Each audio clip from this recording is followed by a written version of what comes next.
Уважаемые коллеги, большое спасибо за приглашение и возможность. Distinguished guests, colleagues, thank you for the opportunity to speak here. So, regrettably, we moved towards liberalism only during 2 or 3 years, or 4 years, but we're moving back for the past 15 years. I very much hope that this reversal will stop. Russia's political science and public opinion believe that there were some liberals at the helm of the Russian power, that there were some liberal reforms, allegedly, which never happened. But there is some myth, some stereotype, that the outcome of these reforms was unsuccessful. And finally, the word liberalism has become a sort of an obscene language, just like democracy, like a curse word. So, my point is that it's a myth. There have never been liberals in the top echelons of power. Even in the economic area, when they say that the government has some liberal bloc, they often say that there is a certain liberal bloc within the government. But I believe that the liberals, those people who they call liberals, have never been liberals. But I will talk more about the political side of it. The political liberalization of the Russian society took only 4 years, between 1989 and 1993.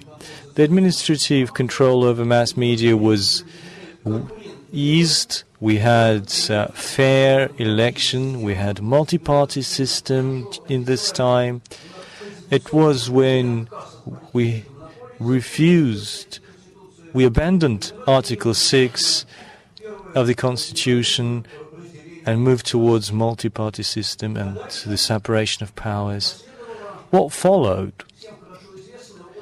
is known to all of us. It was the autumn of 1993. And together with Mr. Shainis, we've been debating the cause and the outcome of this event. Well, maybe if we're long enough, our positions will converge.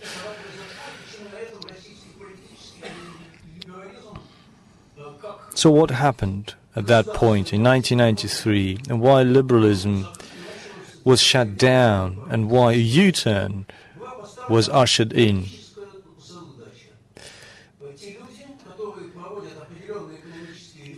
Those who embarked on political reforms should stay in power regardless of the public opinion. So no matter what the public thought, the economic reforms should continue. And those people should be in place and should not be replaced. Otherwise we could have bloodshed, we could have communism back, empty shelves again in stores. So that was the fears that were instilled in people. And it all led to the political reform of 1993. The constitution was then adopted, and I thought it was an autocratic constitution. I rejected it. But not all of my Yabloko colleagues shared that opinion. So that was the starting point. So that was the prerequisite for the political autocracy. And of course, the freedoms were limited, starting from that point. So up until 1999, the situation was as follows. There was more control over mass media, restriction of political competition, In 1993, there was a law that required candidates to get a certain number of signatures to be nominated. And, of course, the executive power took most of the controls, most of the authority. There was a lot of talk that the parliament prevented the president from conducting reforms. And, of course, in 1993, our parliament was stormed, and the parliament never impeded in that process. So what was the outcome of the reforms, and what were these reforms all about? Now, if we look at the outcome in terms of political freedoms, in terms of the economy, it means that those reforms were negative. So, up until 1999, we saw just one step, which could be regarded as political liberalism. So, the heads of the regions were appointed, and it changed the situation in many Russian regions. And, of course, new people came to power, and that was the part of the accountability mechanism. But there were many other steps that were anti-liberal. The election system reproduced the same people. I mean, at the federal level, it was no longer an instrument to hold the executives in power into account. And all of the bodies that were in control of the election process, they were controlled from the Kremlin. They didn't make sure that the rights of all the people are met. Now, this situation is almost an absurd one, but it started before Putin. And starting from 1999, after the second Chechen campaign, and when Putin came to power, we saw counter-reforms, as it often happens. The revolution is replaced by counter-revolution. What was the result? A serious change in legislation on elections. Just if you compare the language of the election laws of 1994, that was the first draft, and today's law, we're going to see that the difference is huge, both in terms of the volume and its contents.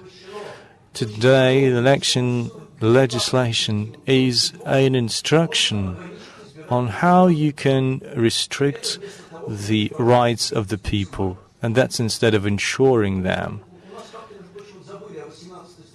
But we have Article 18 of the Constitution. We had some rallies in support of Article 31, but no one rallied to support Article 18, which enshrines the rights of the people in terms of elections.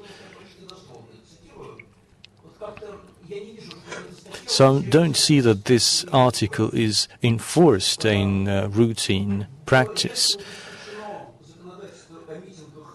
The meetings and the manifestations law was tightened.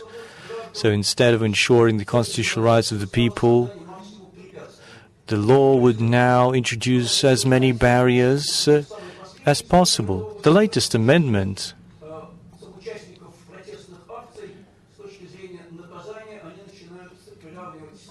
introduces a new punishment for participants of the rallies. They are now almost considered as terrorists, and the criminal code will be applied for repeat violations.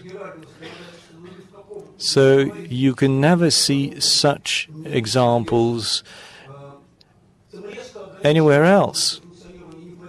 Not-for-profits can't almost exist. The political parties have been restricted. So, and when Mr. Medvedev introduced a law when you can form parties just if you have 500 members, but it doesn't mean that there will be a multi-party system. It means that there will be too many parties, that will be parties spoilers. In 2004, the elections for the heads of the regions were scrapped, but they are being reinstated, but in a distorted way. We now have the so-called municipal filter, where the government still has some controls to insert their own candidates. And since municipal elections are held according to the same patterns, then of course only ruling party candidates can make it into power. We also have a new anti-extremism laws, mass media restrictions, and high treason and foreign agents laws.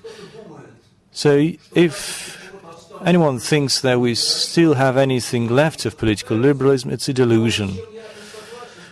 But what I disagree with is that liberalism is something that the Russian nation hates. I often hear that statement, but it's not true. We get a lot of visitors, and I can convince them in a matter of minutes. Do you want to choose your future? Do you want to choose what is best for you? Or do you want someone else to think instead of you?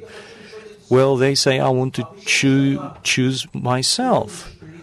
But why are you afraid of liberals? Why are you against liberals? Well, usually they say because of liberals we live in a worse environment. But the reforms that took place 2 decades ago due to a mistake or due ignorance or malintent, they discredited the notion of liberalism. But actually they were conducted not by liberals. And I agree with Mr. Shainis that we need to do lots of education to enlighten people, to educate them, to say that it's not true. I'm still hopeful. I believe we have a chance to push forward in a consistent way, despite the madness that's grabbed the majority of the people. We can still do some enlightening. So we talked a lot about sanctions. It's easy for me to explain what's the impact of sanctions and why now the city hall doesn't want to allocate money for their needs. Well, I'll explain it as follows. Everything has been diverted to fund the needs of Crimea. So Crimea never belonged to us. I mean, it never belonged to Russia. I mean, the Russian Federation. And of course, when you explain it to the people, they change their attitude. People support the annexation of Crimea only until they have all of their money. But once they lose something, they change their attitude and they are against the annexation of Crimea. And finally, I really hope that our civil society, which is there, it's emerging in many areas, everywhere where the authorities trump on the interests of the people and people unite for self-defense. So if someone wants to build a business center instead of a children playground, then people become civil activists. They are ready to dig deeper into laws. They are ready to defend their rights. And so this grassroots movement from bottom up could lead to a broader resistance. That's the breeding ground for a new candidate. And of course, we'll see new political faces, new political leaders emerging from that movement. But liberalism needs to be enacted and not just on paper. 10 years ago, I went out on the stage at a Yabloko rally and said that we need to use some old words. Down with autocracy, down with Tsarism. These words and still slogans are still relevant today, even more relevant than previously. We need to abandon presidency. Until we do away with presidency, we'll live under monarchy or autocracy. So 10 years ago, I was ridiculed and called a lunatic for this point of view, and now they've changed their mind. Thank you very much.